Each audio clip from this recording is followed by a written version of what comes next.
Hi, and welcome to a Life Soul podcast, where we explore personal growth, high performance, and intentional living.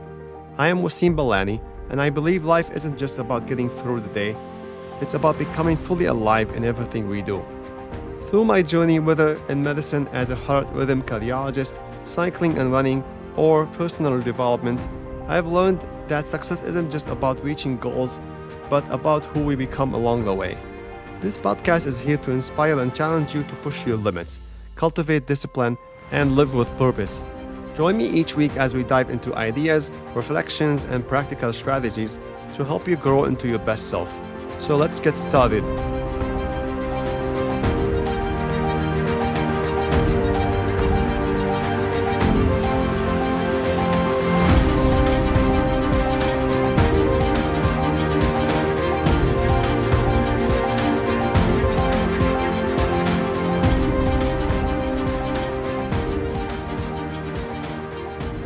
Hey, my friends. Welcome to another episode of the Alive Soul podcast. I appreciate you tuning in, whether you're walking, driving, working out, or just taking a quiet moment for yourself.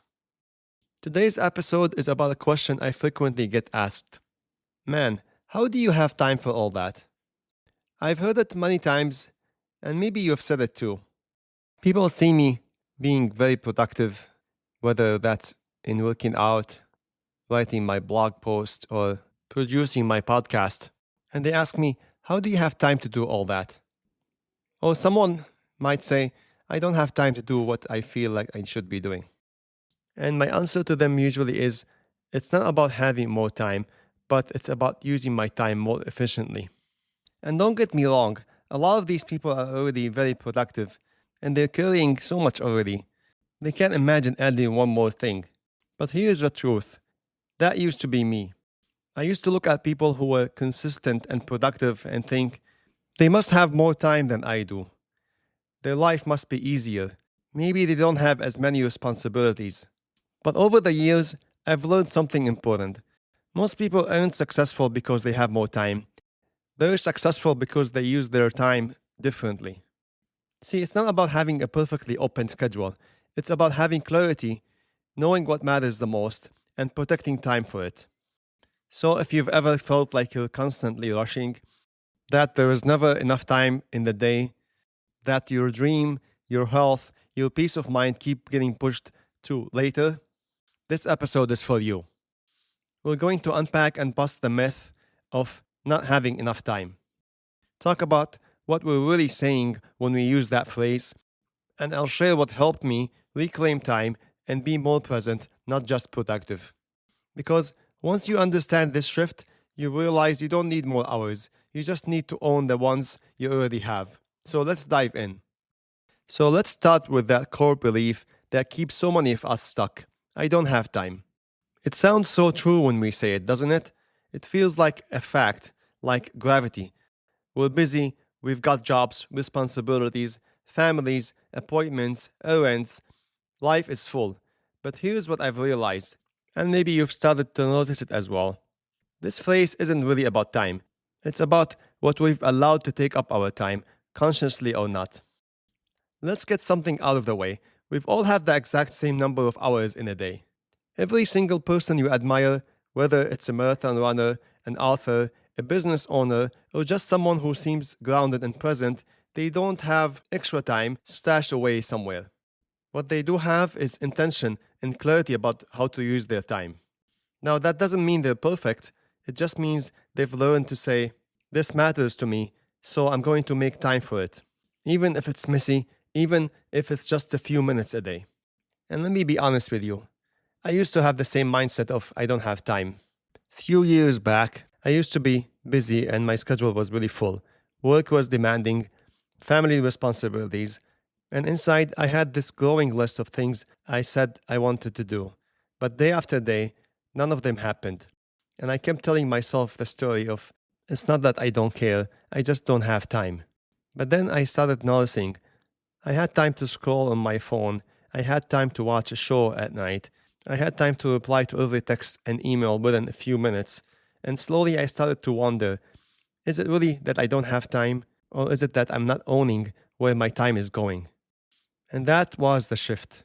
It wasn't about guilt, it wasn't about doing more, it was about doing what actually mattered on purpose. And look, I'm not saying this to shame everyone. Sometimes life really is overwhelming. There are seasons where survival mode is real, and rest is the most productive things you could do. But most of the time, we do have more control than what we think. The time myth makes us feel powerless. It makes us believe we're at the mercy of our calendar. But once you stop waiting for a perfect stretch of free time to magically open up and instead start carving out small windows, even like 15, 20 minutes here and there, that's when everything starts to change. So the next time you hear yourself say, I don't have time, pause and ask, is that really true? Or is it just something I've gotten used to believing? Because breaking that myth is the first step to taking your time and your life back. So now that we've started to challenge the belief of I don't have time, let's go even deeper. Because most of the time, when we say that phrase, it's not just about the clock. It's a cover, a default setting, a way to avoid something deeper that's a little harder to name. So let's pull that curtain back. When you say I don't have time, it might actually mean I'm overwhelmed and I don't know where to start. I'm afraid and I won't be good at it. I don't fully believe I deserve to invest in myself, or I haven't made this a real priority yet. Let me give you an example from my own life. For a long time, I wanted to share my thoughts on personal development and high performance, whether through writing or speaking. I had ideas constantly swirling in my mind, and I'd often tell myself, one day when life slows down, I'll start writing and blogging. But that one day kept getting delayed, and the truth is, it wasn't just about time, it was about fear. Fear that my writing wouldn't be good enough, that I'd start and stop, that I'd feel exposed putting myself out there. So it was easier and more convenient to tell myself the story of, I just don't have time. But when I finally got honest with myself, but when I admitted it wasn't about time, but about the fear and the self doubt, that's when I started making space for it. Even 30 minutes on a Sunday morning, even if I had to let go of other things, even if the first few posts weren't perfect. And guess what? That small choice grew into something consistent, not because I had more hours than before, but because I stopped waiting for the permission to start. So today I want to invite you to think about your own version of this. Is there something on your heart that you keep putting off? Something you know would bring you joy, growth, or meaning, but every time it comes up, your mind whispers, you don't have time for that. What if the real message underneath isn't about time at all? What if you're simply scared to begin, or unsure how to fit it in, or waiting until it feels easy or perfect? And look, none of this means you're doing anything wrong. It just means you're human. But the powerful thing is, once you recognize it, you can start to shift it. You can replace I don't have time with a much more honest and empowering question. How can I make a space for this, even in a small way? Because that's where change starts, not with giant blocks of free time, but with clarity, honesty, and small intentional steps. So by now, we've unpacked the time myth and we've gotten honest about what I don't have time really means, but the question still stands. How do we actually start making time for the things that matter? Let me share what worked for me, not as a perfect blueprint, but as a process that's helped me reclaim time, energy, and purpose. Because this didn't come naturally. I used to feel scattered, like my day was running me. But slowly, through trial and error, I've built a few habits that have changed the way I show up. First, setting priorities. This sounds basic, but so many of us skip this step. We don't take time to define what actually matters most to us. We jump from one task to the next, putting out fires, responding to what's urgent, but never carving out time for what's important. So I started asking myself regularly, what do I want to give my time and energy to this week? What would make me feel fulfilled, not just busy? What aligns with the kind of person I want to become? And when I started to answer those questions clearly, things shifted. I realized that writing, movement, being present with my family, my spiritual growth, those aren't extras, they're the foundation. And if I don't make space for them, life starts to feel off balance. So I block time for them, just like I block time for work or meetings. Even if it's 20 or 30 minutes, when it's on my calendar, I treat it with respect. Second, Learning to say no. Now, this one is tough, especially if you're a people pleaser. Like this morning was a great example. I had told myself before we head out for the Mother's Day brunch, I want to spend a bit of focused time working on this podcast episode. Just a quiet hour to write and reflect. But then life happened. I had to take phone calls from friends and families. Phone call number one, then two, then three. Some of them were important, things that genuinely needed my attention. But then came the fourth request. And in that moment, I paused. I told myself, wait, this is that fork on the road. I could say yes out of habit, or I could say, no, not right now. Because if I kept saying yes to every single thing, there would be no time left for what I had planned to do. And what I planned wasn't just a task, it was something that mattered to me, something aligned with my purpose. So I said no, politely, kindly, but clearly. And that decision gave me back space, not just in my schedule, but in my mind. And here's something I learned recently and helped me. Every time I say yes to something, it means no to something else that could be more important. So if I say yes to every email, every request, every meeting, every social invite, I'm saying no to the things I claim to care about. And the truth is, most of us are overwhelmed not because we're doing too little, but because we're trying to do everything for everyone. And that's not sustainable. So now I ask myself, does this align with my values? Is this urgent for me, or is it someone else's priority? And one of the biggest time traps is emails. Let's be honest, email is just a list of other people's agendas. And if you spend your whole day reacting to your inbox, you never get to your own work. So now I try to batch checking my email twice a day, once in the late morning and once in the afternoon, and that's it. No more constant refresh. No more starting my day by reacting to other people's plans. That one shift alone freed up hours of mental space. And finally, I've learned to replace consumption with creation. Because it's so easy to get lost scrolling, checking, reacting. But when I feel that urge, I pause and ask, could I use that time to do something more meaningful or to create something? And that mindset shift, consumption to creation, has been a game changer. Now, let me be clear, this isn't about being hyper productive every second of the day. It's about aligning your time with what gives you the meaning. Even 30 focused minutes a day, when done with intention, can lead to massive transformation over time. And if that still feels overwhelming, start with one thing. Pick one area in your life that's important to you and commit to giving it some protected space this week. You don't need to overhaul everything, you just need to start. So now let's talk about something that happens to all of us, how our time quietly disappears. You know what I mean. You look at the clock and suddenly it's 5 p.m.